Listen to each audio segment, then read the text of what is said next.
अगर आपके जीवन में बहुत ही ज़्यादा परेशानी चल रही है और आप चाहते हैं कि आपकी मनोकामना जल्दी से जल्द पूरी हो जाए, तो दोस्तों आपको बता दें, नवरात्रि आने ही वाली है 26 तारीख से, यानी कि कल के दिन से ही नवरात्रि शुरू हो जाएंगी। और ऐसे में चाहे आपके जीवन में कितनी भी समस्याएं ही क्यों ना हो, कर्ज की समस्या हो, शत्रु आपको परेशान करता हो, किसी को वशीकरण करना हो, अपने अंदर सम्मोहन बढ़ाना हो, या फिर किसी बहुत ही बड़ी परेशानी से बाहर निकलना हो, तो नवरात्रि के जो दिन होते हैं वे देवी माता की कृपा पाने के लिए बड़े ही ज़्यादा खास और विशेष होते हैं। तो आज के इस वीडियो में एक ऐसी ही साधना के बारे में हम आपको बताएंगे जिसको अगर संकल्प लेके किया जाता है तो इससे तुरंत ही हर मनोकामना शीघ्र ही पूरी हो जाती है। आपको ये भी बता दें कि अगर संकल्प लेकर कोई भी साधना करी जाती है और उसकी विधि अनुसार की जाती है, ठीक से बिल्कुल की जाती है, तो हर एक साधना मनोकामना की शीघ्र ही पूर्ति करवाती है। तो ध्यान से इस वीडियो को सुनते रहें, इसमें बहुत सारी चीज़ों के बारे में हम आपको बताएंगे और उन बातों को जानना और समझना बेहद आवश्यक है, जिससे बिल्कुल भी गलती किसी भी स्टेप पर आपसे ना हो। सबसे पहले तो वीडियो को लाइक करके कमेंट बॉक्स में जय माता दी अवश्य ही लिख दें, जिससे माता रानी की कृपा आप पर हमेशा बनी रहे और आप हमेशा अपने जीवन में आगे बढ़ते हुए ही चले जाएं। तो दोस्तों सबसे पहली चीज़ तो ये है कि कल से ही नवरात्रि शुरू होने वाली है, जो कि 5 अक्टूबर तक चलेंगी। इसलिए सबसे महत्वपूर्ण बात तो आपको ये ध्यान रखनी है कि नवरात्रि के दौरान बिल्कुल भी तमस भोजन आपको नहीं करना है, जैसे कि प्याज, लहसुन आदि वगैरह का, मांसाहार, शराब आदि का सेवन बिल्कुल भी आपको नहीं करना है। क्योंकि काफ़ी बार ऐसा होता है, लोग जाने अनजाने में ऐसी गलतियों को करते हैं और इसी के कारण उनके जीवन में दुर्भाग्य आना शुरू हो जाता है। तो इस बात का आपको बहुत ही ज़्यादा खास तरीके से महत्वपूर्ण ध्यान रखना है, क्योंकि नवरात्रि के दिनों में देवी माँ पृथ्वी पर ही भ्रमण कर रही होती हैं और यही दिन देवी माता की कृपा प्राप्ति के लिए बेहद खास इसीलिए हो जाते हैं क्योंकि इन दिनों में जितनी भी साधनाएं, मंत्र जाप, प्रयोग आदि वगैरह किए जाते हैं वे बड़े ही ज़्यादा लाभदायक सिद्ध होते हैं। तो ये चीज़ें आपको अवश्य ही ध्यान रखनी है। दूसरी चीज़ आपको ये ध्यान रखनी है कि जिस कमरे में आप सोते हैं वहाँ पर आप अच्छी तरह से चेक कर लें, जैसे कि अलमारी होती है उनकी छत पर, क्योंकि काफ़ी लोग नीचे ही सफाई कर लेते हैं, ऊपर बिल्कुल भी सफाई नहीं करते हैं, और वही राहु केतु कुलदेवी और कुलदेवताओं का स्थान होता है। इसलिए अलमारी के ऊपर की ओर बिल्कुल भी मकड़ी के जाले नहीं होने चाहिए, ऐसा आपको बिल्कुल ध्यान रखना है। तीसरी चीज़ आपको ये ध्यान रखनी है कि नवरात्रि के दौरान काले वस्त्र बिल्कुल भी इस्तेमाल नहीं करने हैं, केवल हल्के रंग जैसे होते हैं लाल, हरा, पीला, केवल इसी प्रकार के रंगों का इस्तेमाल करना है। रंगों की भी एक अलग ही अहमियत होती है नवरात्रि में, खास करके नवरात्रि का जो पहला दिन होता है, अगर उसी के अनुसार रंगों के कपड़े पहने जाएं तो उसके भी अलग अलग लाभ मिलते हैं, जो आने वाले वीडियोज़ में निश्चित ही हम आपको बताएंगे। लेकिन नवरात्रि में इस चीज़ का आपको ध्यान ये रखना है कि काले रंग के वस्त्रों का इस्तेमाल बिल्कुल भी नहीं करना है, क्योंकि जैसा कि आप ये भी जानते हैं कि नवरात्रि में ही बहुत सारी अदृश्य शक्तियां भी विराजमान होती हैं और जागृत अवस्था में होती हैं। तो इसलिए इन गलतियों को बिल्कुल भी नहीं करना चाहिए, क्योंकि इसी से फिर दुर्भाग्य और बुरी किस्मत घेर लेती है, सारी चीज़ें बिगड़ने लग जाती हैं। तो इन चीज़ों का अवश्य ही ध्यान रखना है। चौथी चीज़ आपको ये ध्यान रखनी है कि नवरात्रि में जैसे कि आप व्रत रखते हैं, पूजा पाठ, मंत्र साधना या कोई भी प्रयोग आदि वगैरह करते हैं, तो नवरात्रि के दिनों में किसी से भी बिल्कुल भी लड़ाई झगड़ा, वाद विवाद आदि आपको नहीं करना है, क्योंकि अगर आप ऐसा करते हैं तो इससे तुरंत ही शनि ग्रह के और राहु और केतु ग्रह के दुष्प्रभाव आपको घेर लेते हैं और इसी से जीवन में बहुत ही ज़्यादा मुश्किलें बढ़ने लग जाती हैं। तो इन बातों का अवश्य ही आपको ध्यान रखना है। बस अपनी साधना में, अपने मंत्र जाप में और देवी माता में अपने पूरे ध्यान को लगा देना है, अगर आप चाहते हैं कि आपको शक्तियों की, सिद्धियों की प्राप्ति हो। क्योंकि नवरात्रि के दिनों का जितना ज़्यादा अधिक लाभ उठाया जाए उतना कम रहता है। तो आपको ये भी बता दें कि जैसे कि वशीकरण, दुश्मन की समस्याएं होती हैं, कर्ज की समस्याएं होती हैं या कर्जे की समस्याएं होती हैं, तो इन सभी चीज़ों को ठीक करने के लिए अलग अलग साधनाएं होती हैं और खास क्रियाएं होती हैं, जो आने वाले वीडियोस में निश्चित ही हम आपको बताएंगे।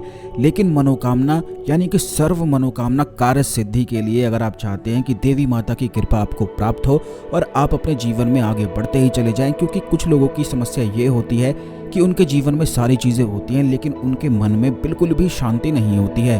वह बिल्कुल भी सुखी नहीं रह पाते हैं और अपने जीवन में परेशान होते ही चले जाते हैं। जिस चीज़ को वह सोचते हैं वही चीज़ उनसे बिल्कुल दूर सी हो जाती है, यानी कि उनका कोई भी सोचा हुआ कार्य सिद्ध हो नहीं पाता है। तो जो ये प्रयोग हम आपको बताएंगे तो इससे कार्य सिद्धि होती है। जिस भी चीज़ को आप चाहते हैं वो सारी चीज़ें आपकी ओर आकर्षित होती हैं और आप अपने जीवन में आगे बढ़ते हुए ही चले जाते हैं। काफ़ी लोग आप में से ऐसे होंगे कि जो चीज़ों को करने के लिए सोचते हैं, जैसे कि कल यहाँ जाना है, कल वहाँ जाना है, कल ये कार्य करना है, वो कार्य करना है, तो काफ़ी लोगों के साथ ये होता है कि जो भी कार्य वह सोचते हैं बिल्कुल उसका उल्टा ही उनके साथ होता रहता है। अब परेशान तो कोई भी अपने जीवन में नहीं रहना चाहता है, लेकिन फिर भी उसके जीवन में परेशानी उसे घेर ही लेती है। तो इस प्रकार की सारी समस्याओं को दूर करने के लिए यह साधना रामबाण और बहुत ही ज़्यादा लाभदायक सिद्ध होती है। इस साधना को करने के लिए आपको केवल इतना करना है कि महाकाली की कोई भी मूर्ति या तस्वीर एकांत स्थान में आपको स्थापित कर लेनी है। उसके पश्चात देवी माता के सामने आपको संकल्प लेना है। ये बात आपको ध्यान रखनी है कि लगातार 9 दिन तक आपको देवी माता को रोज भोग लगाना है जो खाना आप खाते हैं। इसलिए हमने बोला है कि तमस वाली चीज़ों का इस्तेमाल बिल्कुल भी नहीं करना है। जो खाना आप खाते हैं वो खाना खाने से पहले उसे ढककर देवी माता के लिए बिल्कुल एकांत स्थान में छोड़कर आप रख दें और आधे घंटे बाद उसी खाने को ग्रहण कर लें। जब आप देवी माता के लिए भोग प्रसाद आदि वगैरह रखते हैं तो आप इस बात का ध्यान आपको ये रखना है कि आपको वहाँ पर बिल्कुल भी नहीं बैठना है, बस एकांत स्थान वहाँ पे करके आपको चले जाना है और उसके बाद आप उस खाने को ग्रहण कर सकते हैं। इसी प्रकार भोग लगाकर रोज 9 दिन तक आपको खाना खाना है और साधना शुरू करने से पहले हाथ में जल, चावल, फूल आदि लेकर आपको महाकाली के सामने ये संकल्प लेना है कि हे महाकाली, मैं आपकी ये साधना करने जा रहा हूँ और मेरा ये कार्य है, इस कार्य में मुझे सिद्धि प्राप्त हो, सफलता प्राप्त हो, कृपया मुझे आशीर्वाद दें।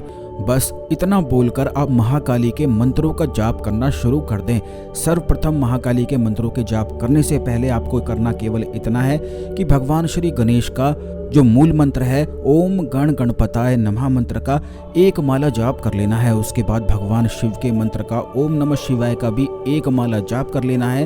उसके पश्चात महाकाली के मूल मंत्र ओम क्रीम कालिकाय नमः मंत्र का जाप रोज आपको 11 माला करना है। बिल्कुल इसी प्रकार से नियम रोज आपको करना है। वैसे आपको बता दें, महाकाली की जो और साधनाएं होती हैं उसमें गुरु दीक्षा की आवश्यकता होती है, लेकिन यह जो मूल मंत्र की साधना है इसे कोई भी कर सकता है, कैसे भी इसका लाभ उठाया जा सकता है और ये भी बहुत शक्तिशाली तरीके से कार्य करती है। बस इम्पोर्टेंट ये होता है कि आपके मन में कितनी भक्ति और कितना प्रेम वास करता है। बल्कि इस साधना का जब भी अगर आप इस्तेमाल करते हैं, अगर आपके मन में भक्ति भाव है, प्रेम भाव है, तो ये साधना कभी भी फेल नहीं हो सकती है, चाहे आपका कोई भी कार्य ही क्यों ना हो। और इस बात को महाकाली के जो भक्त हैं, महाकाली के साधक हैं, बहुत ही अच्छी तरह से जानते हैं कि ये एक मंत्र संपूर्ण ब्रह्मांड की शक्तियों को अपने अंदर समेटा हुआ है। बल्कि कई लोग तो ऐसे होते हैं कि इस मंत्र को सिद्ध कर लेते हैं और इसी मंत्र की सहायता से बहुत सारे तरह तरह के कार्य करते हैं, तरह तरह की सिद्धियों को प्राप्त कर लेते हैं और उनको बहुत सारी चीज़ों की नॉलेज भी हो जाती है। तो ये एक मंत्र बहुत सारी चीज़ों को देने के लिए बड़ा ही ज़्यादा रामबाण कहा जाता है।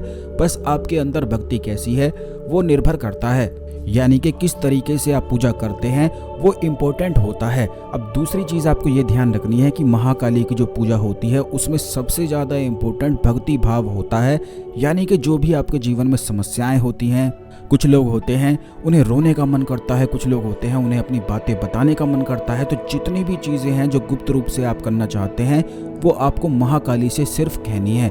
और साधना करते समय या फिर प्रार्थना करते समय अगर आपकी आंखों से आंसू आ जाते हैं तो आप समझ जाएं कि आपका महाकाली से कनेक्शन हो चुका है।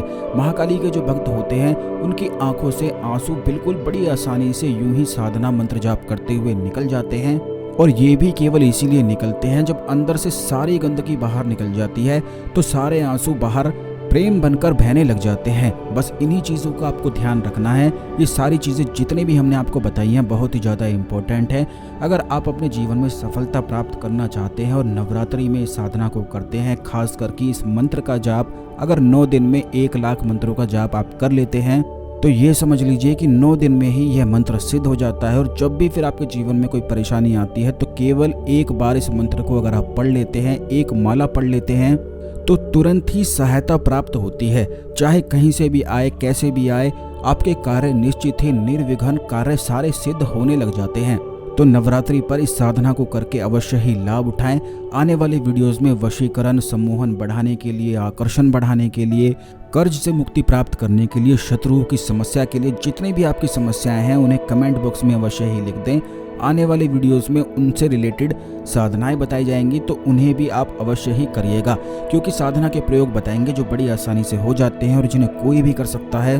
तो अपनी परेशानियों को कमेंट बॉक्स में अवश्य ही लिख दें। इस खास जानकारी को अन्य लोगों के साथ भी अवश्य शेयर करें, जिससे सभी लोग इस जानकारी का लाभ उठा सकें। तो मिलते हैं अगले वीडियो में। ओम नमः शिवाय। हर हर महादेव।